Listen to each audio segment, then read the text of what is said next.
Bienvenidos y bienvenidos a esta nueva exploración. Hoy nos adentramos en algo fundamental, pero que raramente pensamos: cómo se forman nuestros músculos antes de nacer. Es una coreografía celular realmente asombrosa, ¿no? Y ocurre en las primerísimas semanas.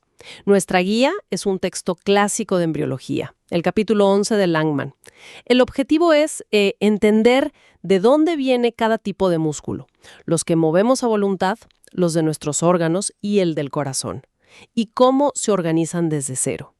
Vamos a buscar esas claves, esos momentos ajá del desarrollo muscular. Exacto. Es fascinante ver cómo, a partir de capas celulares que parecen bastante simples al principio, emerge toda la complejidad del sistema muscular. Y no se trata solo de saber qué viene de dónde, sino de apreciar la precisión, ¿no? La precisión de las señales y los movimientos celulares que lo hacen posible. Veremos orígenes, cómo se especializan las células y qué moléculas, dirigen esta orquesta. Perfecto. Comencemos por el principio entonces. El texto dice que casi todo el músculo viene de una capa embrionaria llamada mesodermo.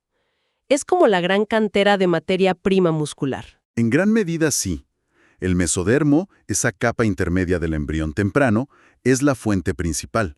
Pero ojo, incluso dentro del mesodermo hay subdivisiones importantes para cada tipo de músculo. Por ejemplo, para el músculo esquelético, el que usamos para movernos, la fuente principal es el mesodermo paraxial. Este se segmenta a lo largo del eje del embrión, formando unos bloques que llamamos somitas. Son como los ladrillos iniciales, ¿no? Para la musculatura del tronco y las extremidades. Entiendo, los somitas. Luego, el músculo liso, ese trabajador silencioso de nuestras vísceras y vasos sanguíneos. Ese tiene un origen más variado. Mucho viene del mesodermo visceral, también llamado esplácnico, que es la capa que rodea al intestino primitivo.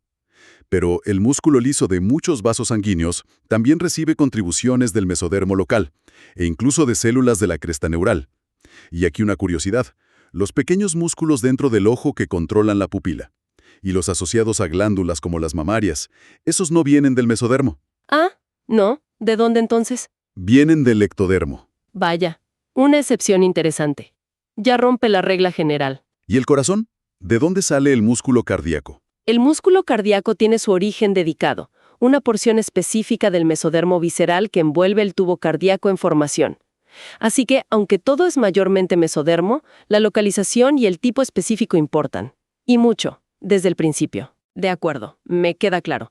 Centrémonos ahora en el músculo esquelético y esos somitas que mencionaste. Son bloques segmentados, has dicho. Pero nuestros músculos no son bloques, son estructuras complejas, ¿no? Con formas y funciones definidas. ¿Cómo ocurre esa transformación? Esa es la clave del proceso. Exacto. Los somitas no se quedan como simples bloques. Pasan por una diferenciación interna muy organizada. Imagina cada somita como una pequeña esfera hueca de células epiteliales que pronto se reorganiza. Una parte, la ventromedial, se convierte en el esclerotomo. Estas células cambian, se vuelven más móviles, mesenquimatosas decimos, y migran hacia el centro para formar las vértebras y las costillas, digamos, el andamiaje óseo. Ajá, el esqueleto axial. Correcto. La porción que queda, la dorsolateral, es el dermomiótomo, y como su nombre sugiere, se divide de nuevo. Una parte formará la dermis de la espalda, el dermatomo, pero la que nos interesa ahora es el miotomo. Sus células son las precursoras directas del músculo esquelético. Se alargan, se convierten en mioblastos, y estos mioblastos son los que luego se fusionarán para crear las largas fibras musculares multinucleadas que conocemos. Entendido. Del bloque somítico salen precursores de hueso, piel y músculo. Clarísimo. Pero dentro de ese miotomo hay más organización todavía. El texto habla de una división en músculos epaxiales e hipaxiales. Suena técnico, pero ¿qué implica funcionalmente? ¿Qué diferencia hay? Implica una división fundamental del trabajo muscular, basada en la posición y, críticamente, en quién los va a controlar, o sea, qué nervios los inervarán. El miotomo se organiza, en dos dominios funcionales: el epímero o porción dorsal. Epi sobre el eje, ¿verdad? Exacto, epi sobre, axis, eje. Da lugar a la musculatura epaxial. Son los músculos profundos de la espalda, pegados a la columna vertebral, cuya función principal es extenderla. Y lo crucial es que son inervados exclusivamente por los ramos dorsales de los nervios espinales. Son como los especialistas de la espalda. Vale.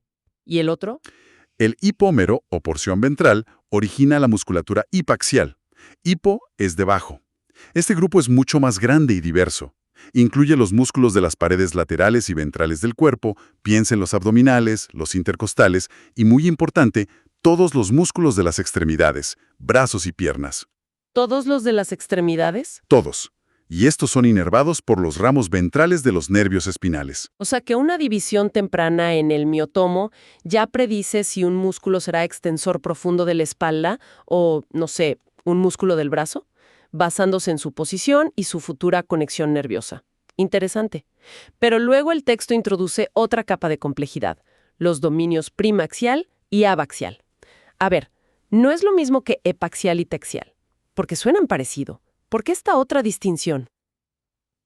Es una excelente pregunta porque puede ser confuso, ¿sí? No es exactamente lo mismo, aunque hay solapamiento. La distinción epaxial-hipaxial es más sobre posición final e inervación, como decíamos. La distinción primaxial-abaxial es más profunda. Se refiere al origen celular último y a si las células musculares precursoras migraron o no más allá de una frontera específica en el embrión. A ver, explícame eso de la frontera y la migración. Claro. Piensa en el dominio primaxial como el territorio cercano al centro, alrededor del tubo neural.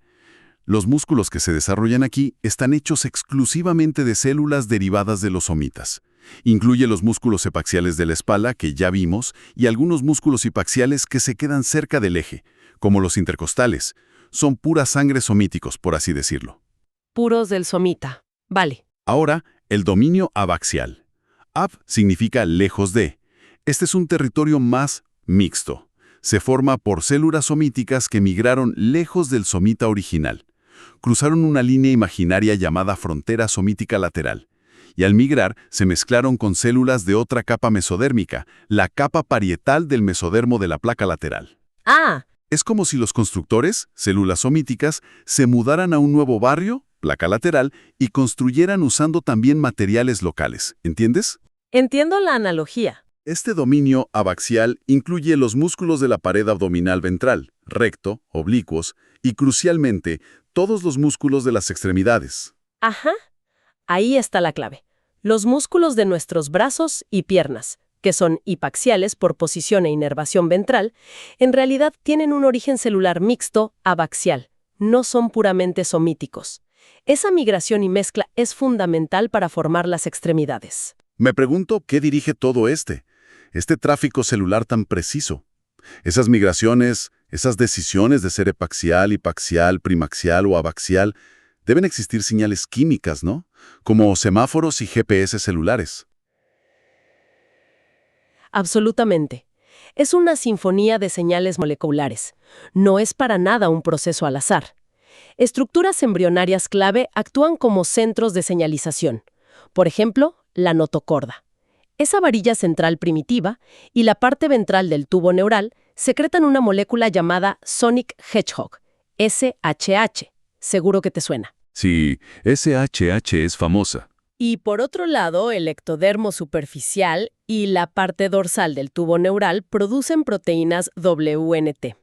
Estas señales, SHH y WNT, actúan sobre las células del somita y las inducen a expresar unos genes que son como interruptores maestros para convertirse en músculo. Los más famosos son MyoD y MYF5. Cuando estos genes se encienden en una célula, básicamente le dicen, tu destino es ser músculo. Entonces, distintas combinaciones de estas señales, en diferentes partes del somita, activan estos interruptores maestros de manera específica. ¿Así funciona? Exactamente. Por ejemplo, las señales SHH y WNT que vienen, digamos, desde abajo y atrás, notocorda y tubo neural dorsal, activan MyoD y MYF5 en la parte dorsomedial del somita. Y eso dirige a esas células a formar los músculos epaxiales, los primaxiales. Pero para las células de la parte ventrolateral, las que formarán músculos hipaxiales y de las extremidades, los abaxiales, la combinación de señales es diferente. Aquí entran en juego las WNT del ectodermo de superficie y otra señal, BMP4, que viene del mesodermo de la placa lateral, o sea, el barrio al que van a migrar. El destino de la migración. Eso es. Y esta combinación parece regular cuándo y dónde se activa MyoD en estas células migradoras. Es un código espacial y temporal muy preciso. Parece increíblemente complejo, como si cada grupo celular tuviera su propia receta de señales para saber qué hacer. Y mencionaste los tendones brevemente antes. ¿También tienen su señal? Sí, no podemos olvidarlos. Los tendones, que conectan el músculo al hueso, también se forman en esta etapa.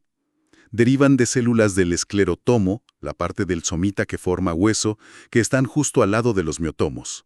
Y su desarrollo tiene su propio interruptor maestro, un gen llamado escleraxis.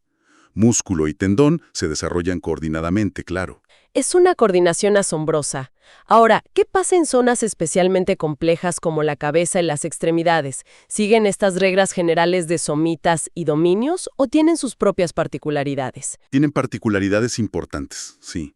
Aunque los principios básicos de origen mesodérmico y señalización se mantienen, la cabeza es un caso especial.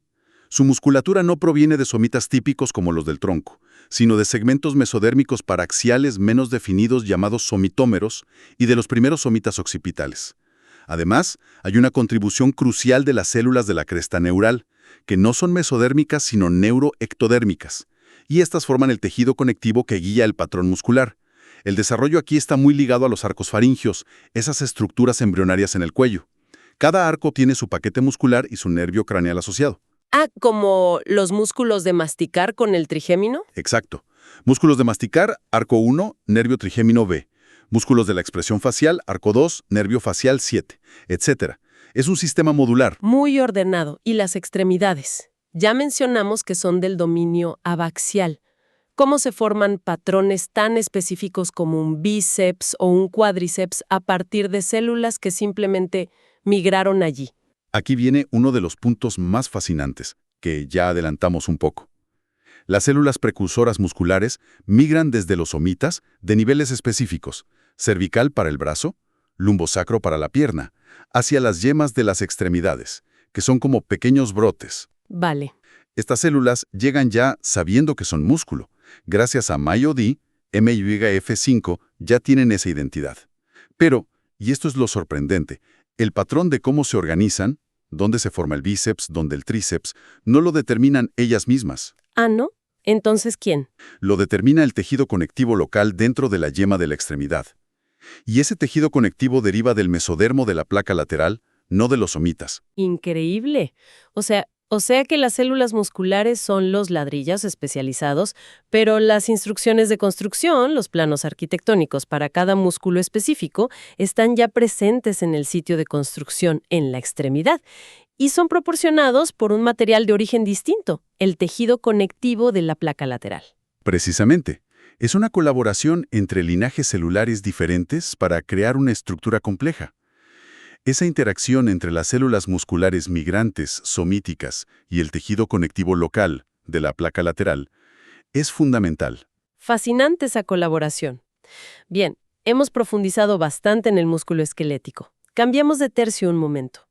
¿Qué hay del músculo liso? Mencionaste antes que su origen era más diverso. ¿Sigue alguna lógica similar? Su lógica es más bien seguir al órgano que va a servir. A diferencia del esquelético, que tiene esa base segmentaria en los somitas, el liso parece surgir más localmente, donde se necesita. Más oportunista, digamos. Algo así. La mayor parte, como la que forma las paredes del intestino o de las vías respiratorias, deriva del mesodermo visceral, esplácnico. Es la capa que naturalmente rodea a estos tubos derivados del endodermo. Tiene sentido, ¿no? Que el revestimiento y su musculatura asociada vengan de capas adyacentes. Tiene lógica. Para los vasos sanguíneos la cosa se complica un poquito. El músculo liso de los grandes vasos como la aorta parece tener un origen doble. Mesodermo de la placa lateral y también células de la cresta neural. Para vasos más pequeños, parece que el mesénquima local indiferenciado se diferencia en músculo liso según las necesidades. O sea, más fuentes aún. Y no olvidemos esas excepciones derivadas del ectodermo, músculos de la pupila y asociados a glándulas. Así que sí, es un origen mucho más heterogéneo, definitivamente. ¿Y su interruptor maestro? ¿Tiene algo equivalente al MyoD del músculo esquelético? Sí, aunque el sistema es diferente. Un factor clave es el factor de respuesta sérico, conocido como SRF.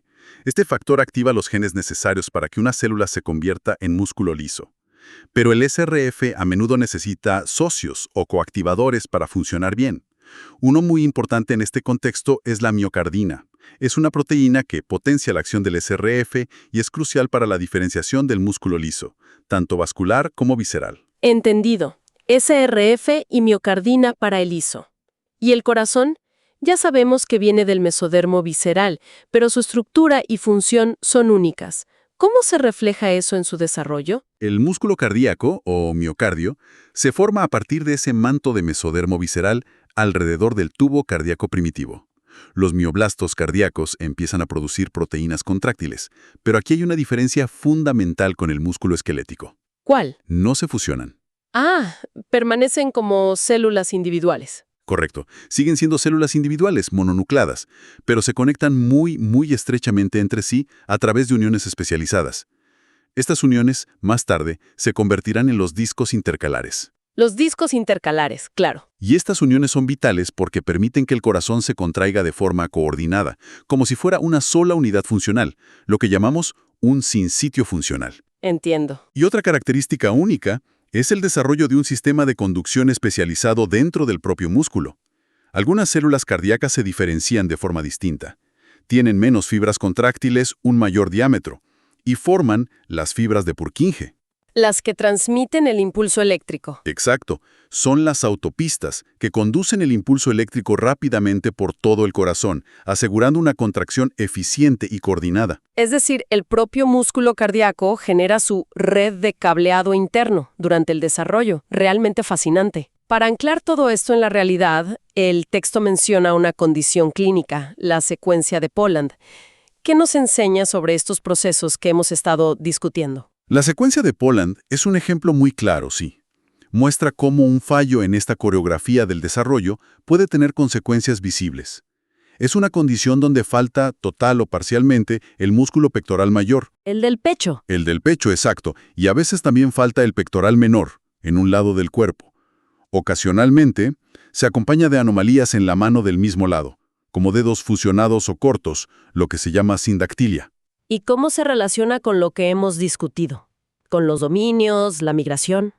Bueno, los músculos pectorales son músculos de la pared torácica, ¿verdad? Y pertenecen al dominio abaxial. Ah, los que migraban. Esos mismos se forman a partir de células somíticas que migran hacia la placa lateral. Se piensa que la secuencia de Poland ocurre por un problema temprano en esa migración, o quizás en la supervivencia de esos precursores musculares abaxiales en la pared torácica. Quizás un problema vascular local o una señalización defectuosa. No se sabe con certeza la causa exacta, pero ilustra que un fallo en la formación de un grupo muscular específico, los abaxiales de la pared torácica, puede ocurrir. Es un recordatorio de la precisión que requiere todo el proceso. Entendido.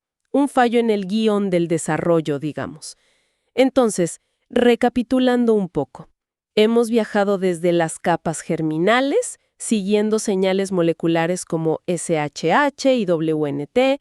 Hemos visto cómo los somitas se diferencian y dan lugar a linajes celulares que migran, se organizan en dominios específicos, primaxial, abaxial, respondiendo instrucciones locales, como las del tejido conectivo en las extremidades.